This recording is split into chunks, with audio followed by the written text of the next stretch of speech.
Olá, aqui é a Isis Grazielli, sou uma das psicólogas e orientadoras profissionais do Instituto VI e nesse episódio eu vou falar com você sobre algo que atravessa muito os nossos projetos de orientação profissional. Vou começar te contando a história de quando eu trabalhava como psicóloga em um cursinho pré-vestibular e muitos alunos, estudantes, vinham me visitar na minha sala de psicologia e traziam uma queixa muito grande com relação à dificuldade de aprender alguns conteúdos. E ainda passavam por experiências em que pessoas externas traziam críticas à dificuldade de aprendizado deles. O que eu quero dizer com isso é que tanto esses estudantes se cobravam muito por não estarem conseguindo o desempenho que gostariam, como também recebiam críticas externas. Era super comum estudantes me contarem que naquela própria instituição os professores criticavam abertamente aquele estudante, dizendo que ele não era esforçado, dizendo que ele era burro, dizendo que ele tinha algum problema de aprendizado,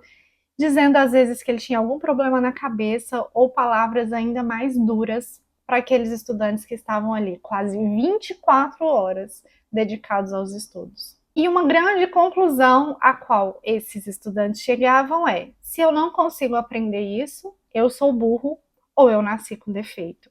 Um pouco mais à frente, na minha trajetória como orientadora profissional, eu comecei a atender várias pessoas que já trabalhavam, que muitas vezes trabalhavam em lugares super tóxicos e que traziam um discurso, que traziam uma narrativa sobre elas serem fracas, sobre elas não conseguirem cumprir a expectativa das pessoas no trabalho, sobre elas não conseguirem ficar indiferentes às pressões que elas sofriam no trabalho, que elas não conseguiam passar com tranquilidade pelas críticas duras e ofensivas que elas recebiam naqueles ambientes. E a conclusão a qual grande parte desses orientandos chega é: se eu não consigo aguentar, suportar esse meu ambiente de trabalho, significa que eu sou fraco ou imprestável. E eu acho que já fica claro em situações como essa que essas pessoas aparecem diante de nós muito fragilizadas emocionalmente,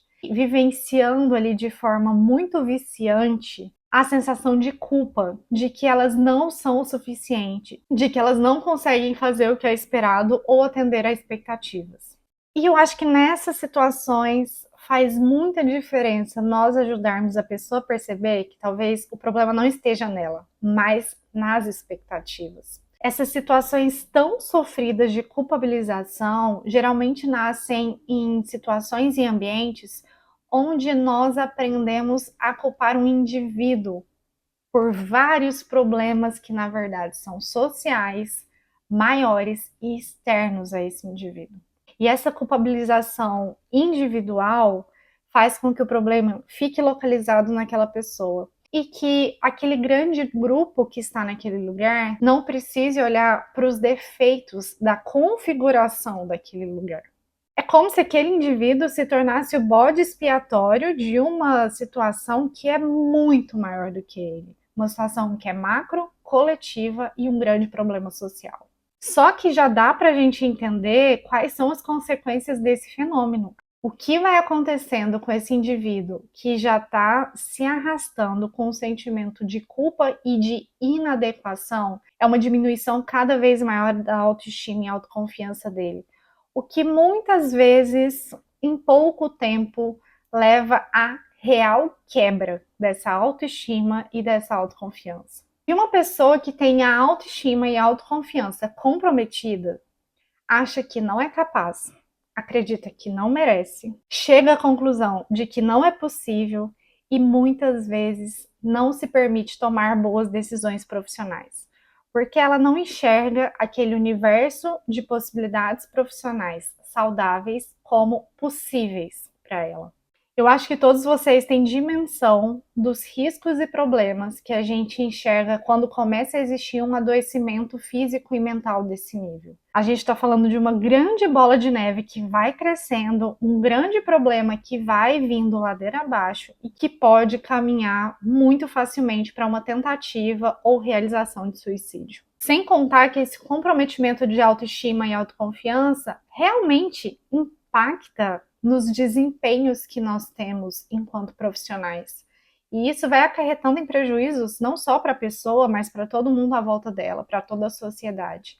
Quando a gente observa pessoas que estão com baixa autoestima, com baixa autoconfiança, essas pessoas apresentam também um baixo esforço, uma baixa motivação, realmente fazem um trabalho com baixo desempenho, com baixa qualidade, e assim confirmam a ideia de que não são suficientes, de que não são capazes, o que retroalimenta a ideia de que a autoestima e a autoconfiança estão destruídas.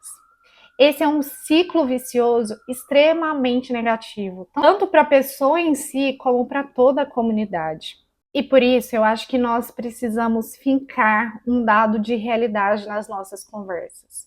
O mercado de trabalho contém muitos problemas sociais, macro, coletivos, que são complexos. E a gente precisa promover esse tipo de conscientização para que a gente não coloque o peso da culpa e a carga da responsabilidade em cima de indivíduos isolados. A gente precisa manter em mente quais são as causas desses problemas sociais que estão externos a um indivíduo isoladamente. Esses problemas do mercado de trabalho se sustentam em cima da desigualdade, e aqui eu estou falando de racismo, etarismo, sexismo, capacitismo, homofobia e muitos outros tipos de desigualdade que nós praticamos enquanto sociedade. Esses problemas do mercado de trabalho também se sustentam em elementos como oportunidades desiguais, avaliações injustas ou discriminatórias, ambientes adoecedores e líderes despreparados. Quando nós, enquanto orientadores profissionais, lidamos com situações em que aquele indivíduo que busca o nosso apoio está fragilizado emocionalmente, vivendo todo esse processo de se tornar o bode expiatório de uma situação mais complexa, nós precisamos conscientizá-lo de que o que está em jogo é um fracasso coletivo e não um fracasso individual. Nós estamos falando de um problema que é macro e que é de responsabilidade de toda a sociedade. Eu acho que faz todo sentido nos nossos projetos de orientação profissional ajudarmos os orientandos a refletirem sobre os limites que eles têm enquanto pessoa, mas nos limites que existem nos ambientes nos quais eles percorrem, nos ambientes nos quais eles estão inseridos. É importante ajudar o orientando a refletir sobre o que ele é capaz de enfrentar e sobre o que ele está a fim de enfrentar. E é super importante que nós participemos de espaços onde mudanças super necessárias na nossa estrutura social sejam discutidas, debatidas e levadas para execução. Aqui é claro que a gente está falando sobre a importância de, para além de orientadores profissionais, sermos bons cidadãos que promovam, de fato, saúde mental, que se reflete, de fato, na vida de todo mundo.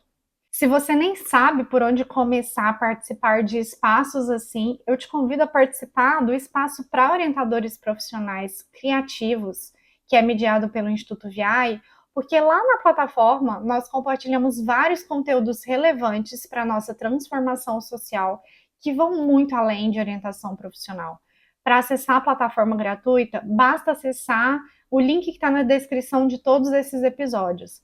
E é claro, aproveite as próximas discussões que nós vamos trazer aqui, porque a gente sempre busca enxergar uma complexidade da nossa realidade que vai muito além do trabalho de orientar pessoas nas suas escolhas profissionais. Aproveite para seguir esse nosso podcast, porque eu vou estar te esperando na nossa próxima discussão.